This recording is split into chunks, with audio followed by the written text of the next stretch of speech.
Terima kasih atas kesempatan yang diberikan. Saya Warani Exceldio Kaulusan, NIM 20014020 akan menjelaskan mengenai gelombang, termasuk pada pengertian gelombang. Apa itu gelombang? Gelombang adalah getaran yang merambat, atau gelombang juga diartikan sebagai gerakan naik turunnya air dengan arah tegak lurus permukaan air laut yang membentuk kurva, dan gelombang laut disebabkan oleh angin. Angin di atas lautan mentransfer energinya ke perairan, menyebabkan riak-riak, alun atau bukit, dan berubah menjadi apa yang kita sebut sebagai gelombang.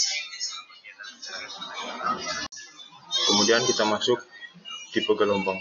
Yang pertama itu gelombang laut, pembangun atau pembentuk pantai, atau constructive wave. Constructive wave seperti gambar ini, contoh sketsa. Constructive wave atau pembentuk pantai ini merupakan gelombang yang ketinggiannya kecil dan kecepatannya rendah.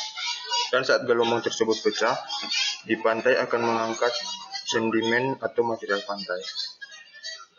Kemudian yang kedua itu adalah gelombang laut perusak pantai atau destructive wave, seperti gambar ini. Destructive wave merupakan gelombang laut dengan ketinggian dan kecepatan rambat yang besar, dan ketika gelombang ini menghantam pantai, akan ada banyak volume air yang terkumpul dan mengangkut material ke pantai ke tengah laut. Ketika gelombang datang kembali menghantam pantai, akan ada banyak volume air yang terkumpul dan mengangkut material pantai menuju ke laut atau ke tempat lain. Kemudian ini adalah faktor yang mempengaruhi gelombang. Yang pertama itu angin atau gelombang angin, kemudian pasang surut, gempa vulkanik atau tektonik, di dasar laut atau gelombang tsunami, adanya gerakan kapal, kemudian geometri laut atau topografi atau profil laut.